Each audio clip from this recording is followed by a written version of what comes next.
আসসালামু আলাইকুম।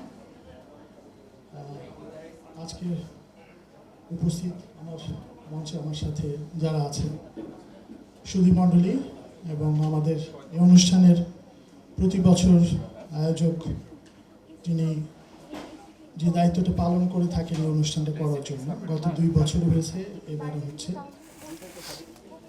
সালেক নাসিরউদ্দিন ভাই এবং উপস্থিত সাংবাদিক বৃন্দ, সংবাদ মাধ্যম কর্মী এবং সকলকেই শুভেচ্ছা জানাচ্ছি এই অনুষ্ঠানে।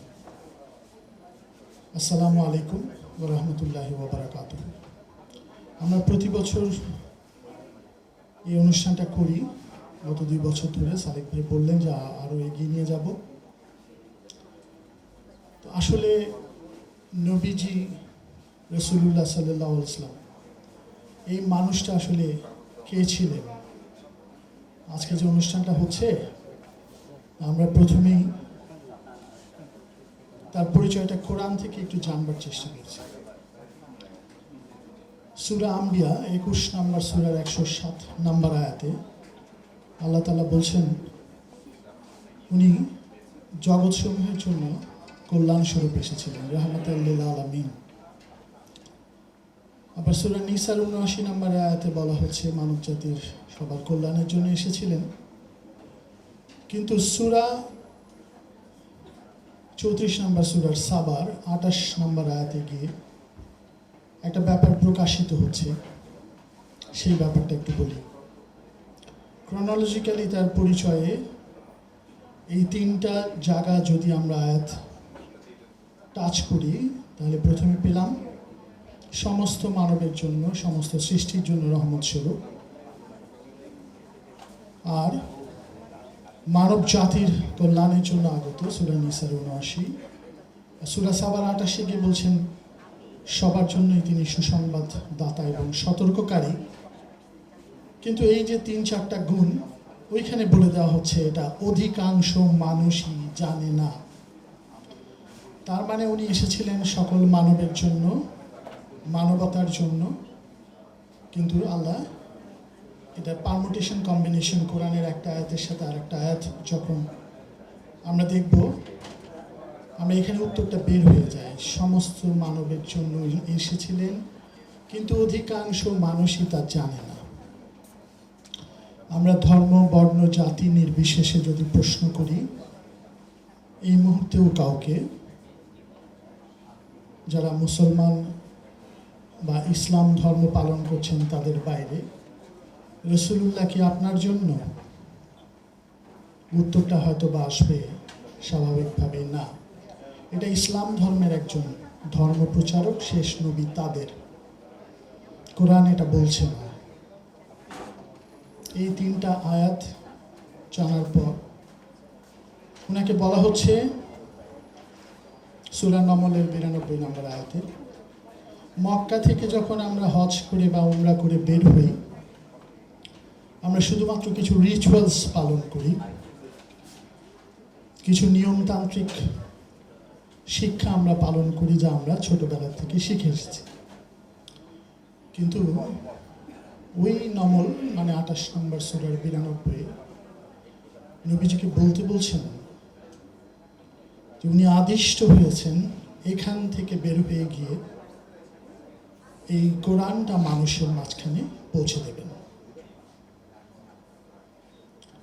এবং এই যে দায়িত্ব, তাকে আল্লাহ তাআলা সূরা মাইদা 5 নম্বর সূরা 67 নম্বর আয়াতে বলছেন যে আমি আপনাকে দায়িত্ব দিলাম এই কোরআন পরিপূর্ণভাবে মানুষের মাঝখানে পৌঁছে দেবেন, নাহলে আপনার দায়িত্ব অপূর্ণ থেকে যাবে।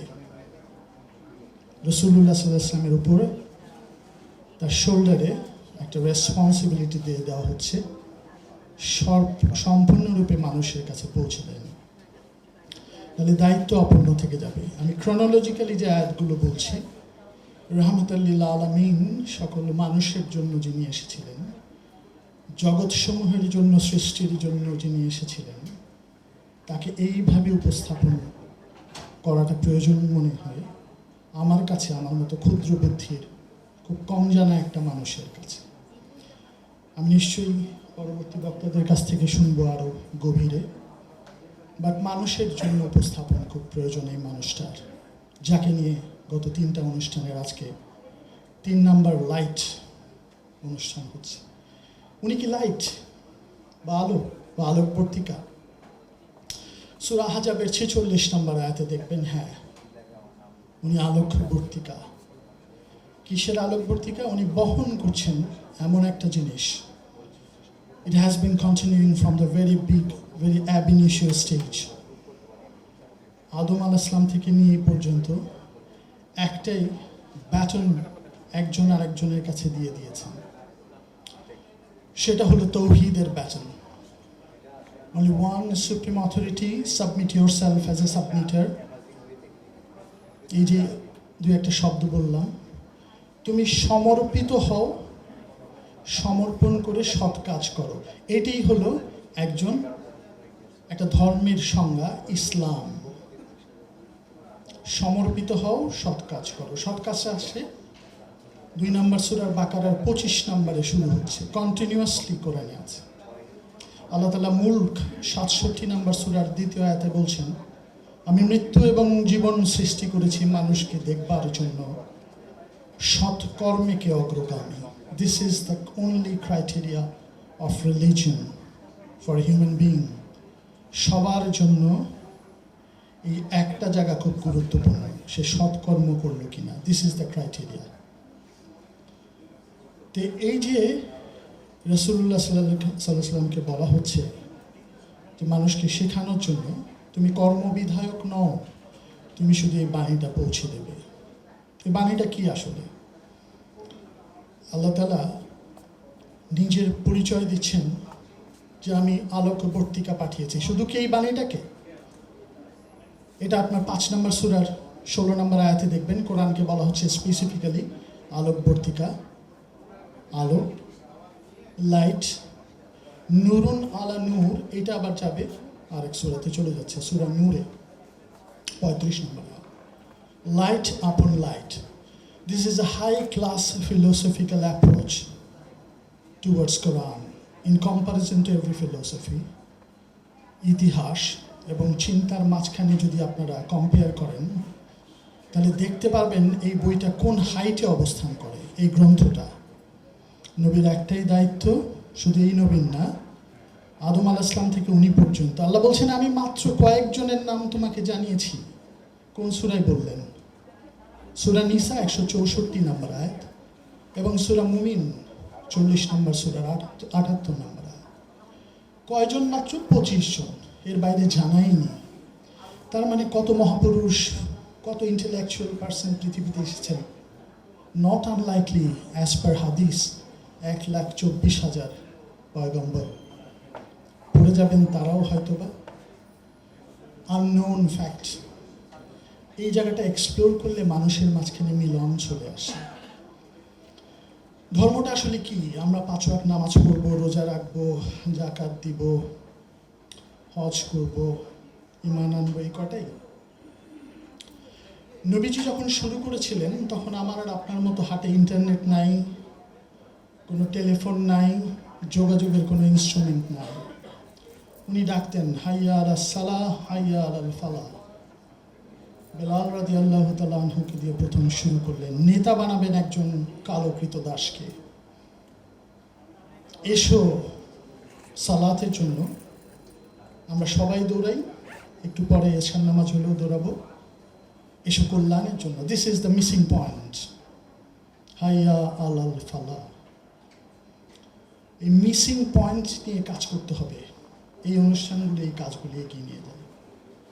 জাতি, ধর্ম, বর্ণ নির্বিশেষে আমি এতক্ষণ যতগুলো কথা বলছি, সবাই একসাথেই কিন্তু শুনতে পারবে। ওটা ছিল একটা কল, স্কুলের call. He was a great teacher, Muhammad সাল্লাল্লাহু আলাইহি ওয়াসাল্লাম। উনি ডাকতেন 5 বার, আসো আমি এই লেসনগুলি দিচ্ছি। I am getting this lesson ওহি from supreme being, supreme authority, রাব্বুল আলামিন, জগৎ সমূহের প্রতিপালকের কাছ থেকে। এবং এগুলি আমি কনভে করছি যেন তোমরা পালন করো।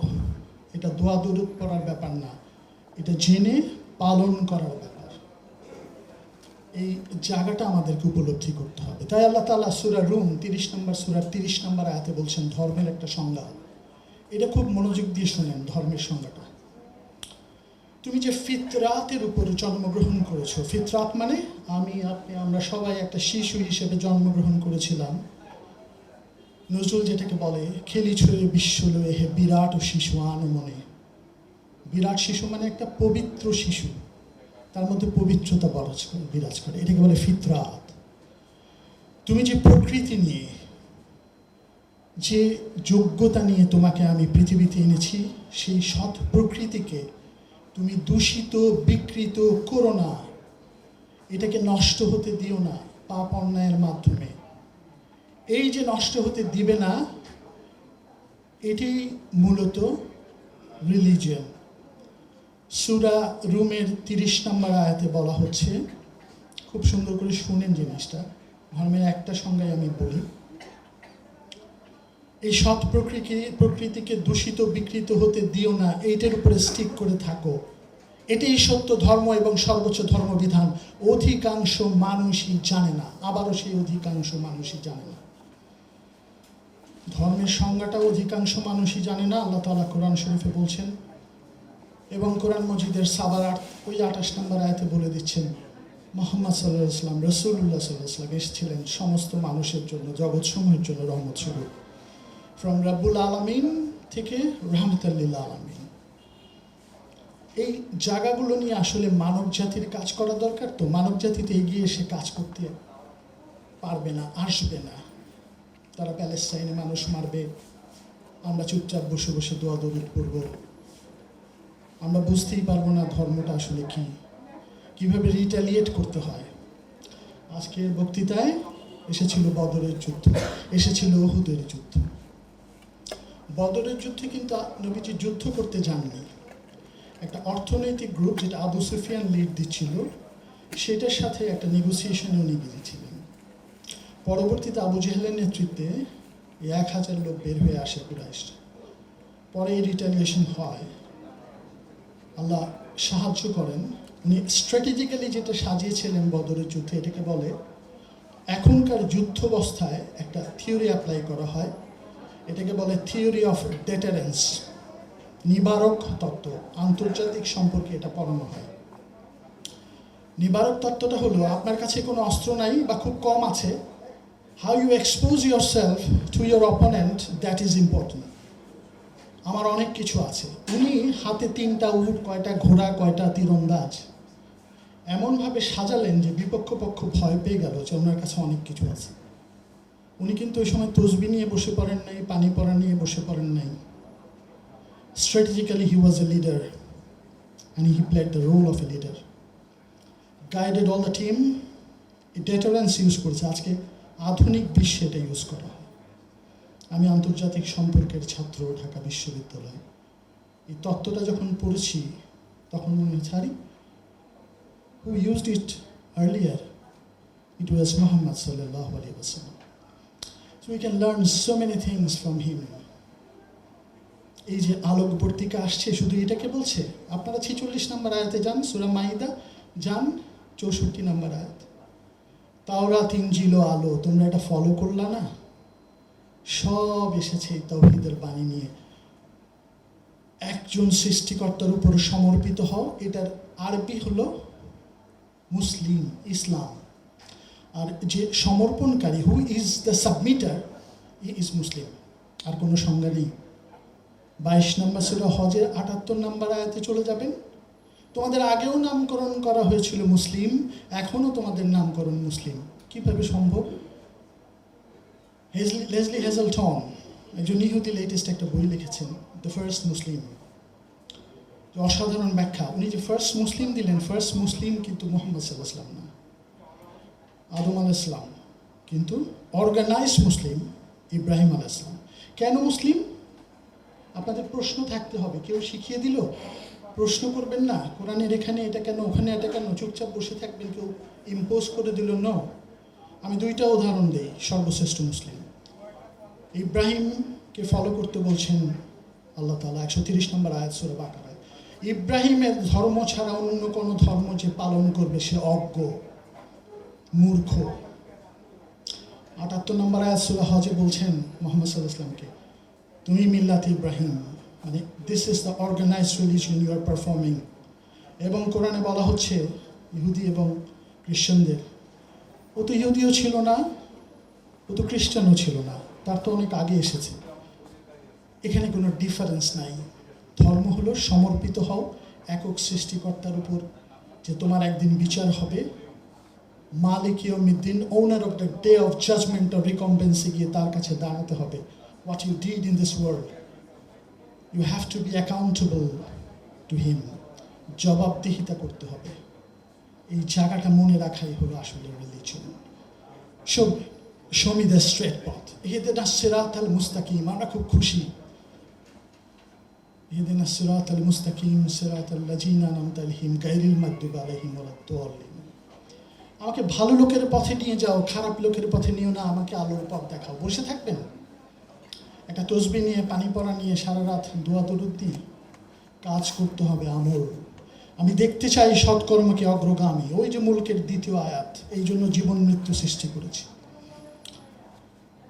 এখানে আল্লাহ রেসপন্সিবিলিটি দিয়ে দিচ্ছেন আর একটা সূরায় গিয়ে, সূরা রাদ ১৩ নম্বর সূরার ১১ নম্বর আয়াতে আল্লাহ তাআলা বলছেন, এখানে বলছে কি, ইহদিনাস সিরাতাল মুস্তাকিম। ওখানে বলে দিচ্ছেন আমাকে আলোকিত পথ দেখাও। ওখানে বলছেন যে জাতি, মানে মানুষের সমষ্টি নিজেকে সাহায্য না করে তাকে আমি সাহায্য করি না। আপনাকে অ্যাক্ট করতে হবে, কাজ করতে হবে সততার উপর। তাই আল্লাহ তাআলা বলে দিচ্ছেন এই সৎ পথটার মধ্যেই চলতে হবে, এর বাইরে না। কনক্লুশন। এবং কোথা থেকে খেতে হবে? সালাত। সালাত মানে কি? আমরা একটু পরে নামাজ পড়বো, ছেড়ে দিব, ওটা তো অবশ্যই দরকার। এটা একটা discipline framework, it is a must. একটা চমৎকারভাবে একটা হাজিরা দেওয়া হয়, আমি আছি এইখানে, আমি নেমে যাচ্ছি আরেক সালাতে, একটু পরে আসবো, আবার জবাবদিহিতা করব। যা যা মানা করেছিলে আমি আর রিপিটেশন করি নাই। রিপিটেশন মানা আছে, কিন্তু সালাতে আসছি, রিপিটেশন কেন মানা আমি বলে দিই। আপনি দেখবেন সূরা ৩৯ নম্বর সূরা ৫৩ নম্বর আয়াত জুমায় আল্লাহ তাআলা বলছেন, তোমরা নিরাশ হয়েও না, তোমরা নিরাশ হয়েও না, আমি ক্ষমা করে দেব। খুব খুশি মানুষ, সারাক্ষণ অন্যায় করে যাচ্ছে, একটু পর পর ক্ষমা চায়, কয়েকটা দোয়া পরে মনে হলো সব ক্ষমা হয়ে গেছে। ১ বছরে এটা শেষ, আর ১ বছরে এটা ক্ষমা, সারা জীবনের ক্ষমা শেষ। কিন্তু আল্লাহ যে বলছেন যে ক্ষমা করব, তুমি তাওবাতুন নাসুহা করো, যেটা সূরা তাহরিম ৬৬ নম্বর আয়াতের ৮ নম্বরে। তো মানুষকে আসলে আন্তরিক তওবা চাইতে হবে, যে আমি রিপিট করব না। আল্লাহ ৮ নম্বর সূরার ৩৮ নম্বর আয়াতে বলছেন, আমি ক্ষমা করব, পুনরাবৃত্তি যেন না হয় অন্যায়ের। আচ্ছা, ফেরাউন শেষ মুহূর্তে ক্ষমা চাইল, কত নম্বর সূরা? ১০ নম্বর সূরা ইউনূসের ৯২ নম্বর আয়াতে বলছেন, তোমার দেহকে আমি সংরক্ষিত রাখবো ভবিষ্যৎ প্রজন্মের জন্য। এখন কায়রো যান, জাদুঘরে পাবেন লাশটা মুমি করা। পাওয়া গেছে ১৮৯৮ সালে থিপসের ভ্যালি থেকে।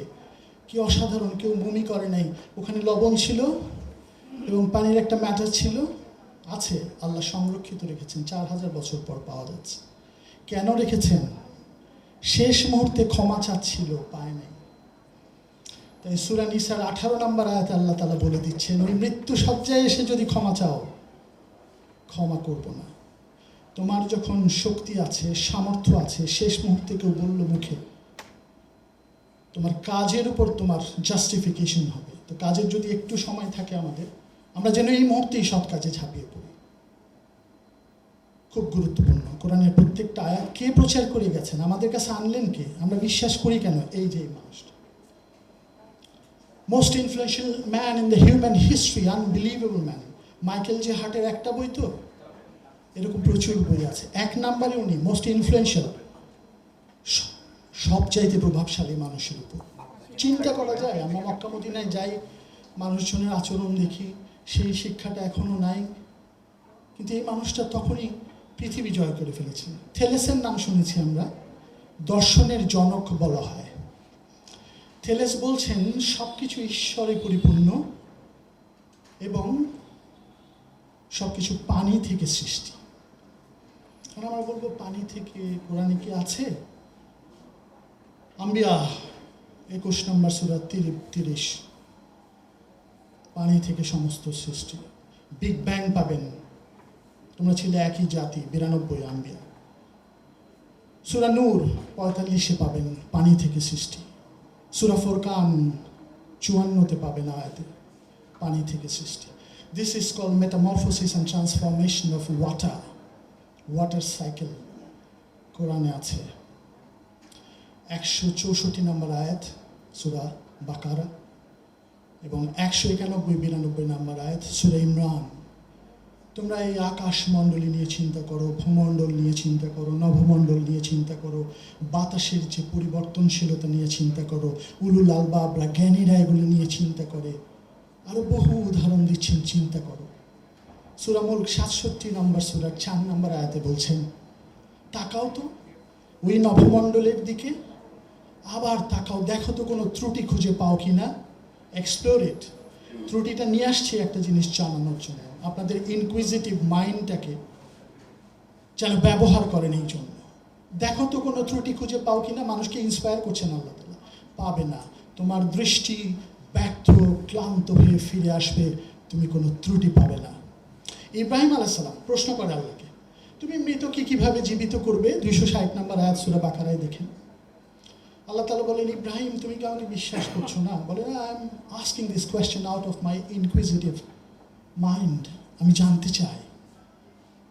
আল্লাহ অ্যাপ্রুভ করছেন, কিন্তু আনসারটা বলে দিচ্ছে যে 4টা পাখি, একটা পাখিকে 4 টুকরো করে 4টা পাহাড়ে রেখে আসো, আমি দেখাচ্ছি। দেখালেন। Ibrahim was convinced. He asked his father. আকাশের দিকে তাকায়, শেষ পর্যন্ত উত্তর পায় না, কিন্তু বাবার জন্য মাফ চাচ্ছেন ইব্রাহিম, কিন্তু তার শিরকের ব্যাপারটা ফলো করছেন না। এইটাই বলছে 4 নম্বর সূরার 134 নম্বর আয়াতে, যে তুমি ন্যায় বিচারে স্টিক থাকবা, সেটা তোমার নিজের বিরুদ্ধে যাক, তোমার বাবা মার বিরুদ্ধে যাক, তোমার বন্ধুর বিরুদ্ধে যাক, আত্মীয় স্বজনের বিরুদ্ধে যাক, হুএভার হি ইজ। রাষ্ট্র ক্ষমতায় কে আছে, পৃথিবীর ক্ষমতায় কে আছে, ডোন্ট কেয়ার ইভেন। ন্যায় বিচারে স্টিক থাকো। ইব্রাহিম ওই যে আকাশের দিকে বাবার সাথে কথা বলতে বলতে 37 নম্বর সূরায় তাকালেন, আল্লাহ উত্তর দিচ্ছেন এসে 6 নম্বর সূরার 75 নম্বর আয়াত। ইব্রাহিমকে আমি প্রথমবারের মতো আকাশমণ্ডলী এবং নভমণ্ডল এবং ভূমণ্ডলের পরিচালনা পদ্ধতি সম্পর্কে অবগত করলাম। সে দৃঢ় বিশ্বাসীদের অন্তর্ভুক্ত হয়ে গেল। Because Ibrahim was a inquisitive mind. সে জানতে চাইতো, প্রশ্ন করতো। আল্লাহ উত্তর দিচ্ছেন, আমাদের কাছে মেসেজ আসছে, তোমরাও এক্সপ্লোর করো, উলুল আলবাব হও, জ্ঞানীরা চিন্তা করবে, তাকাও আমার কোনো ত্রুটি খুঁজে পাও কিনা। তাকাও না, পাবা না। ডক্টর মরিস বুকাইলির বইটা পড়লে, বিজ্ঞান, কোরআন এবং সায়েন্স, কত আগে বেরোচ্ছে, এখন তো অনেক কিছু বেরোচ্ছে। দেখবেন কীভাবে উপস্থাপন করা হয়েছে এই কোরআনকে। আনবিলিভেবল। সায়েন্সের দিকে না যাই, ফিলোসফি হিসেবে, দর্শন হিসেবে, জীবন চলার ক্ষেত্রে প্রত্যেকটা জায়গা দেখেন। ওইখানে বলছে বাবা মা যদি অন্যায় করো মেনো না, কষ্ট দিও না। আবার 17 নম্বর সূরার 23-24 কি বলছেন? রাব্বির হামহুমা কামা রাব্বায়ানি সাগীরা। আমরা জানিও না আরবিটা পড়ছি কি। ওই ছোটোবেলায় যেভাবে তোমাকে কোলে পিঠে মানুষ করেছে, একটু আগে সালেক ভাই তার ওয়াইফ উপস্থাপনা করতে করতে বাচ্চাটাকে মানুষ করেছে। বাচ্চা যেন বড় হয়ে ভুলে না যায় কীভাবে বাবা মারা কোলের মধ্যে রেখেছিল ছোটোবেলায়। আমরা শব্দটা যেন না করি, খুব মারাত্মক শিক্ষা। শব্দটা করা যাবে না। বাসায় গিয়ে দেখেন, যে কোনো একটা বৃদ্ধ মানুষ কথা বলতে চাইবে, হয়তো দাদা দাদি নানা নানি, নো, বাবা মা বৃদ্ধ হয়ে গেছে, সময় নেই, সো বিজি উই আর। শব্দটা, এখন ডাকছো কেন? I am a corporate executive, I don't have any time to talk to you. বিরাট ব্যাপার। কিন্তু কোরআনে শিক্ষাটা আছে, কি করবে? কারণ কোরআন আমরা আরবিতে পড়ছি, কিছুই বুঝছি না, শিক্ষাটা নিতেও পারছি না। এই যে অসাধারণ শিক্ষা। ইব্রাহিম কিন্তু রোল মডেল। আদম আলাইহিস সালামকে আল্লাহ তাআলা সূরা তাহার 115 নম্বর আয়াতে বলছেন, I was expecting confidence from Adam. আমি আদমের কাছে আরও দৃঢ়তা আশা করেছিলাম, কিন্তু পেলাম না। এই জন্য আদম আলাইহিস সালামকে বলছেন কোথায়? 2 নম্বর সূরার 39 নম্বর আয়াতে সূরা বাকারা, আদম ভয় পেও না, নামলে তো পৃথিবীতে, দিব জীবন বিধান একের পর এক একের পর এক। আপনারা মনে করেন না শুধু আসমানি কিতাব। সূরা আলায় যাবেন 87 19 নম্বর আয়াতে দেখবেন ইব্রাহিমকে সহিফা দিয়েছি। ইব্রাহিমের নামে কি কোনো আসমানি কিতাব পেয়েছেন? আছে। আদমকে বলছেন 39 নম্বর আয়াত সূরা তোমাকে জীবন বিধান দিলাম। প্রত্যেক নবী রাসূলকে এই তৌহিদের বাণী বিভিন্ন ফর্মে দিয়েছেন। তৌহিদ মানে তো জানি একক সৃষ্টি করার পর কর্তার উপর নির্ভর করব, কাউকে ভয় পাবো না। 79 নম্বর আয়াত সূরা ইমরানে বলে দিচ্ছেন তোমরা কোনো মানুষকে ভয় পেও না, এমন কিছুকে তোমরা মেনো না যে খুব প্রভাবশালী মনে হচ্ছে, সে তোমার ঊর্ধ্বতন হতে পারে, ব্যবসায়ী পার্টনার হতে পারে, প্রভাবশালী মানুষ হতে পারে, রাষ্ট্র ক্ষমতার কেউ হতে পারে, পৃথিবীর ক্ষমতার কেউ। 79 নম্বর আয়াত সূরা বাকারা। আমরা ধর্মের অভিন্ন কথায় একমত হই। 164 সূরা ইমরান, ওগুলি ইমরানের। এই যে শিরক, হারুন আলাইহিস সালামকে দায়িত্ব দিয়ে মুসা আলাইহিস সালাম পাহাড়ে চলে গেলেন, পাবেন সূরা তহতে। এই যে আদম আলাইহিস সালাম মাপ চাচ্ছেন কোথায়? সূরা বাকারায় বললো যে তোমাকে আমি জীবন বিধান পাঠাবো একের পর এক, তোমার মানুষরা যদি এটা ধরে থাকে, আজকে কোরআন আছে, তোমাদের কোনো ভয় নেই, কষ্টও হবে না। কিন্তু আদম দোয়াটা চাইলো কোথায়? পুরা কোরআন না পড়লে কিন্তু মিলাতে পারবেন না। চাচ্ছে কিন্তু সেই 7 নম্বর সূরার 23 নম্বর আয়াত। আমরা মোনাজাত করলেই ধরবো, রাব্বানা জালামনা আনফুসানা ওয়া ইল্লাম তাগফির লানা ওয়া তারহামনা লানাকুনান্না মিনাল খাসিরিন। আল্লাহ, আমি এবং আমার সাথে আমার সহধর্মিনী ভুল করে ফেলেছি, তুমি ক্ষমা না করলে আর কে ক্ষমা করবে? এরপরে আমরা কিন্তু বলি কি, রব্বানা আতিনা ফিদ দুনিয়া হাসানাতাও ওয়া ফিল আখিরা। এই পৃথিবীতেও কল্যাণ দাও, পৃথিবী থেকে চলে যাওয়ার উপরেও কল্যাণ দাও। আমরা শুধু ওই পৃথিবীর কল্যাণ চাইবো না, চলবে। আল্লাহ দুই জায়গায় কম্বিনেশন করতে বলছে। নবীজি হতাশ হয়ে যান মাঝে মাঝে। 18 নম্বর সূরা কাহাফের 6 নম্বর আয়াতে দেখবেন ওরা বিশ্বাস করছে না, ওরা মানছে না, ওরা বুঝছে না বলে তুমি হতাশায় কি আত্মাহুতি দিবে, আত্মবিনাশী হবে? বলছেন না, এটা হবেও না। তুমি বুঝাও সেই সময়, 51 নম্বর সূরার বলছেন সেই সময় যখন তারা বুঝাবে, উপদেশ দিয়ে যাও, কিন্তু উপেক্ষা করো। যখন তোমাকে কষ্ট দিচ্ছে, কষ্ট পাচ্ছে, উপেক্ষা করে যাও। এবং আমাদেরকে বলা হচ্ছে 6 নম্বর সূরার 18 নম্বর আয়াতে যে তোমরা কাউকে গালি দিও না, ওরা যাদেরকে মানছে তাহলে আরো দ্বিগুণ গালি দিবে। আমি মানুষকে তার আচরণে শোভন করেছি, চাকচিক্যময় করেছি, যাতে শোভনতার চর্চা করে। আমি এই জায়গাগুলি যখন পড়ি, সূরা হুজুরাতে চলে যায় 11-12, গীবত করো না, এমন কিছু বলো না যা তুমি জানো না মানুষ সম্পর্কে, তাহলে মৃত ভাইয়ের মাংস খাওয়ার মতো হয়ে যাবে। তাই আমি শেষ করবো, কারণ আমি বলতে শুরু করলে কোরআন থামতে পারি না, এটা একটা আমার মা ক্ষমা করবেন। আমি এবার শেষ করব। সূরা ফাতিহা এবং সূরা নাসের কম্বিনেশনটা দেখেন। সূরা ফাতিহাতে বলতেছে রব্বুল আলামিন জগৎসমূহের প্রতিপালক, সৃষ্টিকর্তা, যে সকলের সৃষ্টিকর্তা, তার সমস্ত প্রশংসা। কিভাবে চালায়, অর্ডারলি ডিজাইন বলে। সায়েন্টিফিক্যালি লেটেস্ট এক্সপ্লোরের মাঝখানে আবিষ্কার হয়েছে 5%-এর বেশি মানুষ আর জানতেই পারবে না, এটাকে বলে ডার্ক ম্যাটার। নাসা বের করেছে। হ্যাঁ, অনলি 5%, লাইটের আর রিফ্লেকশনই হবে না। আগে হ্যাবল স্পেস টেলিস্কোপ বলছিল 10%-এর বেশি জানতে পারবে না, এখন আরও কমে এসেছে। মানে আল্লাহর বিশাল ক্ষমতা, অসাধারণ। এটাকে বলে Anthropic principal intelligent design theory. খুবই নিয়মতান্ত্রিক পদ্ধতিতে এই জগৎসমূহ চলে। যদি শুরু করি একটার পর একটা, আমি মানুষ, ঢাকা শহর, বাংলাদেশ, আমেরিকা, পৃথিবী কিছুই না, ক্ষুদ্র একটা জায়গা। যদি গ্যালাক্সিতে চলে যায়, আমাদের গ্যালাক্সির নাম হলো মিল্কি ওয়ে, পাশেরটা অ্যান্ড্রোমিডা। এই যে সূর্য দেখছি না, তার কিছুই আবিষ্কার করতে পারিনি। মঙ্গলে বোধহয় পানি আছে, এতটুকু নিয়ে কবিতা লিখি আমরা। যাবো একদিন সেখানে, প্রিয়ার সাথে বাঁধবো ঘর। হ্যাঁ, এতটুকু কবিতায়, আর এক্সপ্লোর হচ্ছে না। এই সূর্য, এই গ্যালাক্সি মিল্কি ওয়েতে আছে 20,000 কোটি, 20,000 কোটি সূর্য, এবং তার পিছনে গ্রহ নক্ষত্র আছে। আমরা ছোট্ট পৃথিবী। গ্যালাক্সি কয়টা আছে জানেন? 100 বিলিয়নের উপরে, অনেক অনেক বাড়ছে এখানে। 100 বিলিয়ন, 100 কোটির উপর গ্যালাক্সি। ভাবা যায় কত ক্ষুদ্র আমরা। এটা নিয়ে আবার আল্লাহকে চ্যালেঞ্জ করছি। ওই ডার্ক ম্যাটারটা মনে রাখবো, অ্যানথ্রোপিক প্রিন্সিপাল। মালিক ইয়াউমিদ দিন, সেদিন জবাব দিতে হবে সৎ কাজটা করে যায়। শুধু তোমারই সাহায্য চাই, ইয়াক্কা নাবুদু ওয়া ইয়াক্কা নাস্তাইন, তোমারই ইবাদত করি আর কারণ। স্ট্রং পার্সোনালিটি, ম্যাগনানিমাস পার্সোনালিটি বানায় সৃষ্টিকর্তা কোরআনের মাধ্যমে। সহজ সরল আলোকিত পথ দেখাও, ভালো লোকের পথ দেখাও, খারাপ লোকের পথে নিও না। দেখেন তো আমার সাথে কোনো ধর্মের বাইরে কেউ এটা বলবে না, সবাই বলবে একসাথে, this is called Quran. You can utter it with every human being of this world. Even all the creatures can utter it. একই সাথে উচ্চারণ করতে পারবে। এবার শেষ করে দিই সূরা ফালাক এবং সূরা নাস। এই যে শুরু করলো, ভালোর পথে চালাও, খারাপের পথে নিও না। আর ওখানে একটা এভিল ফোর্স আপনার নিজের মধ্যেও আছে, 15 নম্বর সূরাতেও দেখবেন। এই শয়তানি শক্তিকে যেন আমি কাছে না আসতে দিই। ওই ফালাক এবং নাসে আল্লাহর কাছে চাওয়া হচ্ছে, সৃষ্টিকর্তার কাছে, এই শয়তানি শক্তি থেকে আমাকে তুমি মুক্ত রাখো। ভালোর পথে চলি।